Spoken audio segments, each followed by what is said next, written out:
catastrophic flooding and power outages in Puerto Rico. We'll tell you about Hurricane Fiona. And millions of dollars in investments will flow to the city of Lumberton in the coming months.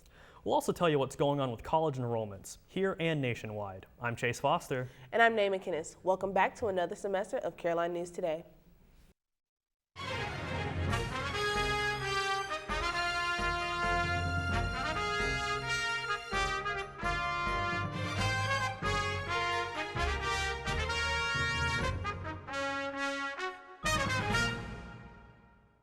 Rain, floods, and an island-wide blackout continued in Puerto Rico this week, even as the center of Hurricane Fiona pushed past the territory. North Carolinians are no strangers to such storms and flooding, but imagine not being able to see the rising floodwaters and potential mudslides because you're in the dark. Millions of Puerto Ricans were in situations like that overnight Monday. Here's more from CNN News Source.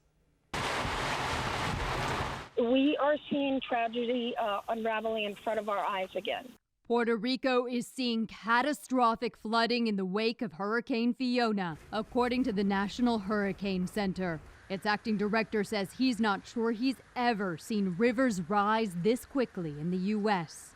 The water will rise in the order of minutes and hours and can just take you completely off guard.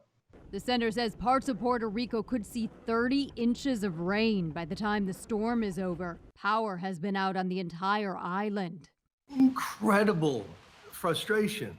The 5-year anniversary of Hurricane Maria is Tuesday. The island received billions of dollars in federal funding for its electrical grid after that storm. Power officials say the system is better now, but it's still frail. That brings back so many memories. One FEMA official says that agency has learned from Maria. It has 4 warehouses around the island with food, water, and generators. And a federal emergency declaration before the storm mobilized 300-plus agency employees. The planning efforts we undertake during those blue sky days can be brought to bear when the rain falls. One major Puerto Rican power company says some people could be in the dark for days as the water keeps rising.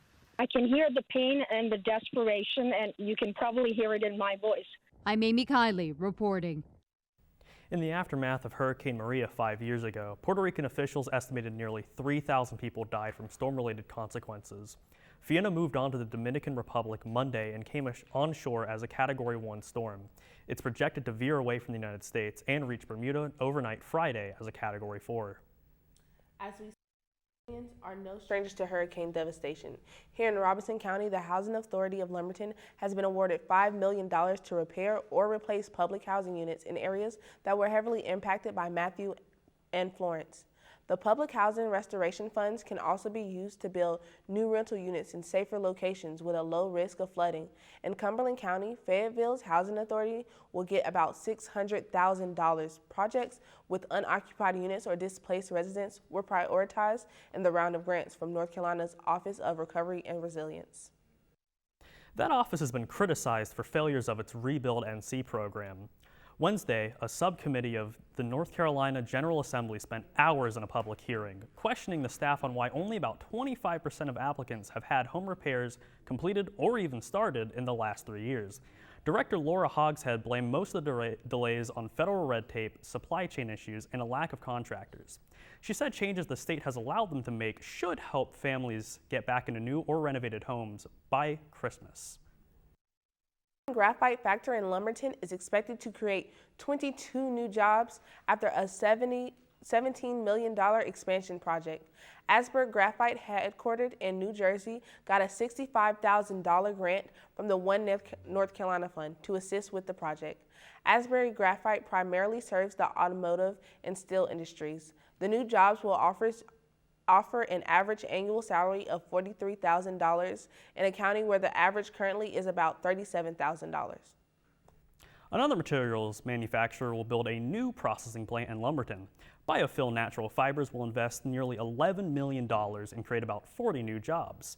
They process hemp stalks to produce fibers and wood chips that are alternatives to all kinds of synthetic fibers, plastics, and packaging.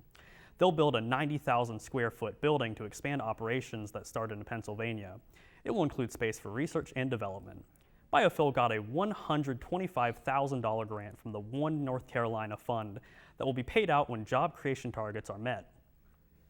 Speaking of hemp products, people who have been convicted for marijuana-related crimes in New York may be the first to get licensed to sell pot. Laws legalizing marijuana use in New York went into effect earlier this year. New York regulators will give preferences for license in an effort to right the wrongs of those convicted and as a way to keep large companies out of the market. New York is the first state to offer early licenses to people with marijuana convictions. Former President Donald Trump returned to his MarALago home Sunday. It's the first time he's been back since the FBI searched his estate in early August. His return follows weeks of back and forth between the Department of Justice and his lawyers. Trump is embroiled in a criminal investigation into the removal of documents from the White House. CNN's Suji Nam reports from Palm Beach, Florida. Former President Donald Trump coming back to his Florida home Sunday night. Dozens of his supporters waiting along the bridge on Southern Boulevard, waving their flags, cheering as he drove through. The former chief posted on the Truth social platform hours before, writing in part, quote, "I'll be able to see for myself the results of the unnecessary ransacking of rooms and other areas of the house. It has already been proven that so much has been wrongfully taken. It is not a pretty thing, so sad. The Fourth Amendment and much more has been totally violated, a grave invasion of privacy." His arrival to his MarALago home comes just a few days after a federal judge appointed a special master in the case, Judge Raymond Dearie of the Eastern District of New York. As a third party, Judge Dearie would need to review the approximately 100 classified documents first. While the Department of Justice claims that the former president should not have had any access to those documents once he left the Oval Office, the special master is tasked to present any evidence of whether executive privilege was involved. Judge Dearie has been ordered to provide interim reports to the court throughout his review and has until the end of November to assess all of the documents. College enrollment is down 10% nationwide since the start of coronavirus pandemic. It hasn't bounced back for a lot of reasons such as inflation and student debt. College administrators were already expecting declines as the youth demographic shrinks in the United States, but they thought they had a few more years to plan for it. UNC Pembroke is no exception. Enrollment this fall is about 9% less than last fall. Enrollment loss does have consequences. The UNC system is in the process of changing its funding formula for all the UNC campuses. Currently for this year, UNC Pembroke is on the old system, on the old formula, but beginning next year, we'll be on that new funding formula. And all of it, of course, is, or much of it is tied to enrollment. And so whenever your enrollment drops, that's going to affect our funding. Learning how to adapt to the post-COVID world is something that all of higher education is going to have to do. And really this is part of it. The downward trend in students graduating from high school and then going on to a four-year institution is something that everybody is facing across the nation. And so we're all having to adapt to the current environment, which means we've got to look at other student populations. We're already looking at adult learners. We're focusing a lot on military recruitment. We have Fort Bragg that's nearby. And so there are a number of things that we can do as an institution to offset this downward trend in the traditional 18 to 24-year-old student. And it really, I think, is going to help shape what higher education is going to look like moving forward. We're going to take a break, but when we get back, we'll tell you about some changes in UNCP housing. And a sheriff canine helps find a missing elderly woman. Plus, scientists create a painless way to tattoo yourself. Stay tuned. We'll be back after this message.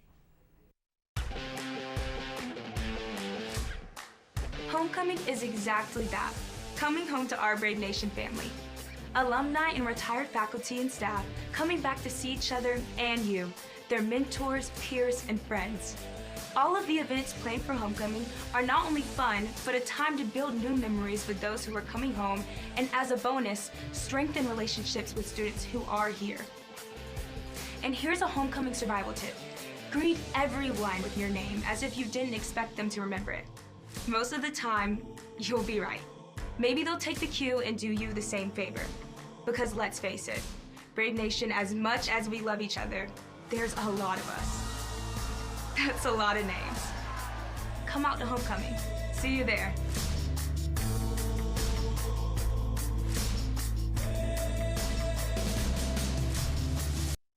Lots of changes in the housing situation on campus this year.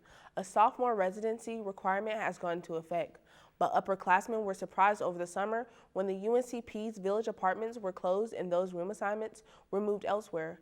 Vice Chancellor of Student Affairs, Dr. Jeff Howard, says some planned renovations have turned out to be a bigger project than they thought.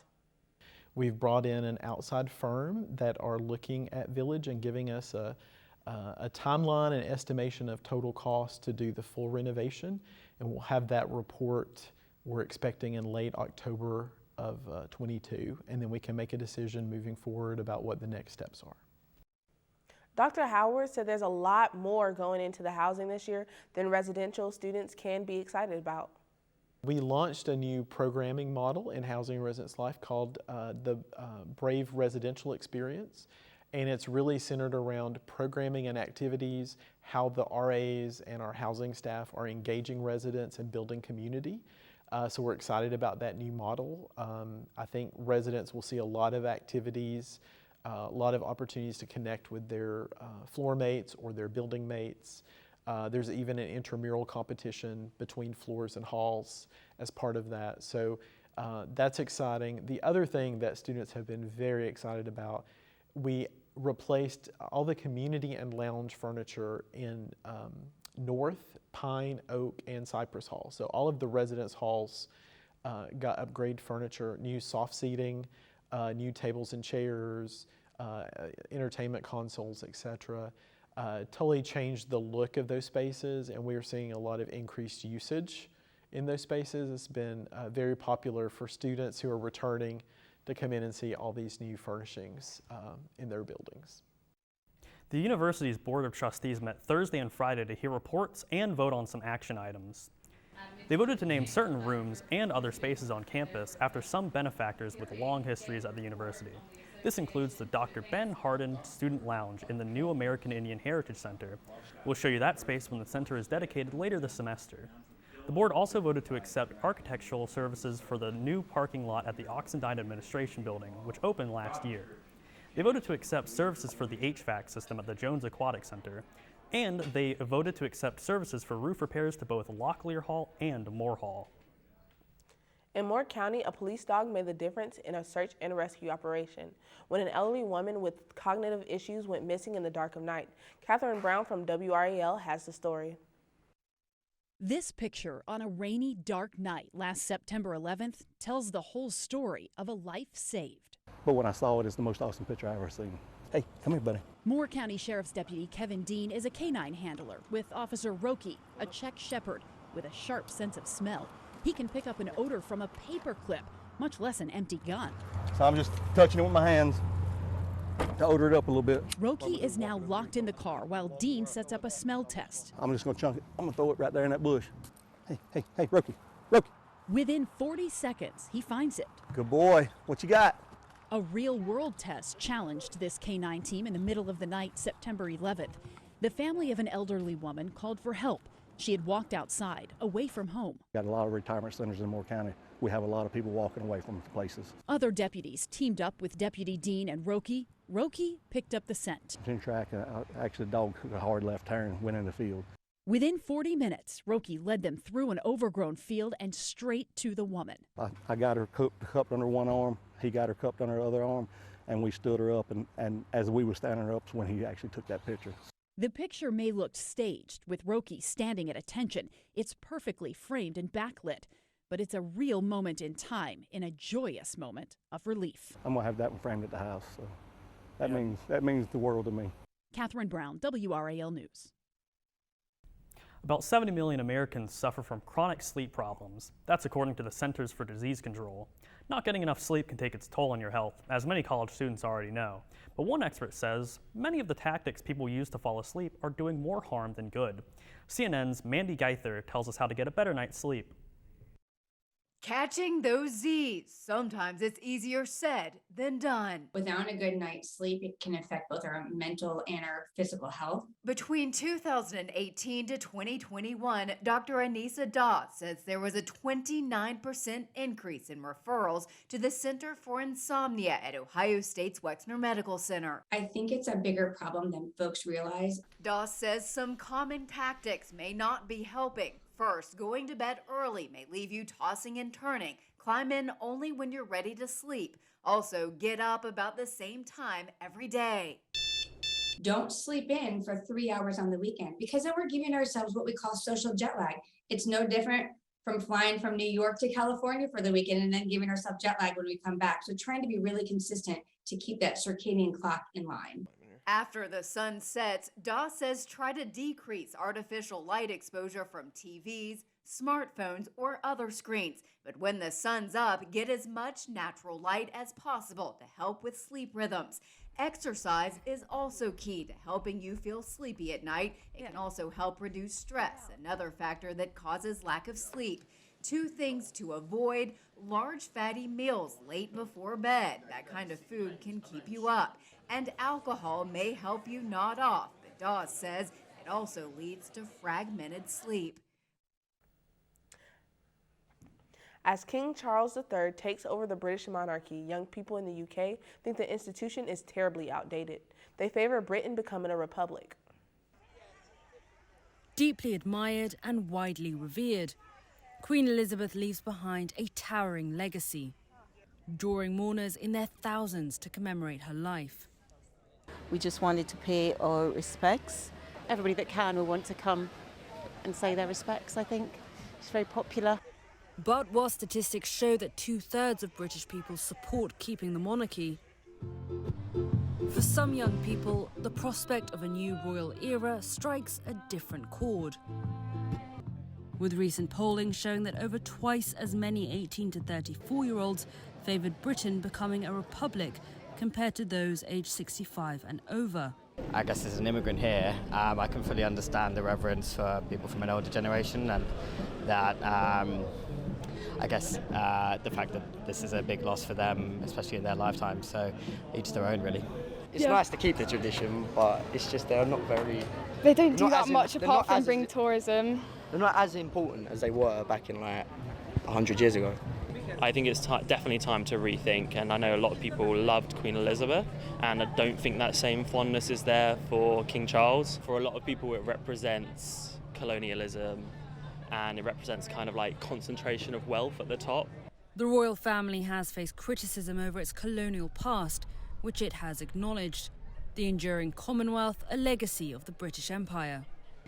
And there continues to be debate around the financial cost of maintaining a monarchy, particularly as the country faces a deepening cost of living crisis. They should definitely pull more money back from those guys and feed it into the system for people who actually genuinely need the help. But while statistics show that the royal family is still popular amongst the British public, King Charles now takes on the responsibility of cementing the monarchy's place and relevance in modern Britain. Neda Bashir, CNN, London. Getting a tattoo could be as simple as putting on a Band-Aid in the future. Scientists at the Georgia Institute of Technology say they developed a self-applied tattoo patch. Instead of using large needles, the patch uses microneedles made of tattoo ink. The needles are arranged in a picture or a pattern using different ink colors. The patch is then pressed onto the skin. After a few minutes, the needles dissolve and the pattern remains. Researchers claim the technique is low cost, painless, and say there's no bleeding. Of course, if you change your mind later after the tattoo, you're still stuck with it. This technique has more than just a cosmetic appeal. The researchers say these patches might be used to encode information for medical alerts and could even be used on pets for identification. I'm not too sure I'd take that chance myself. How about you? I think I would want one. Next up, a dominating victory for one of UNCP's team. And a crushing defeat for another. Plus, a last-second miracle on the D1 college football gridiron. We're going to toss it to Donovan Fant for sports. Stay tuned.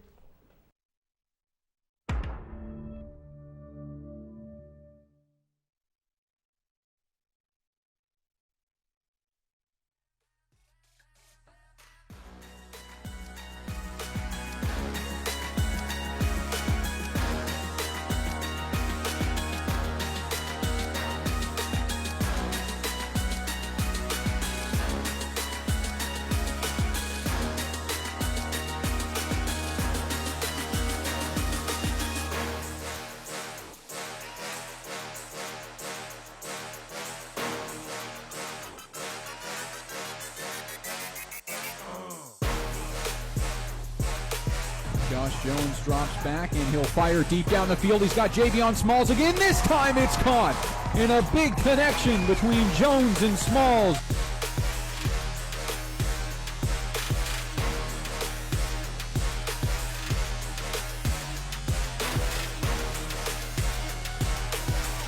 Again, this one's batted up, intercepted, taken away by the Braves. Now running down the right side and tackled on the other side of midfield. A huge turn of events.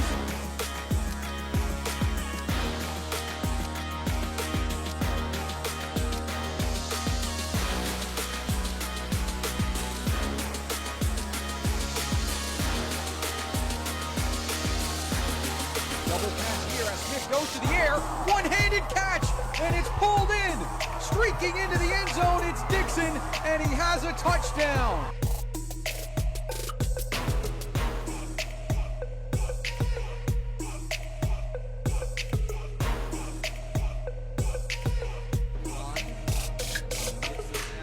Pass to the end zone, it's caught, reeled in on a quick out route. It's completed for a touchdown.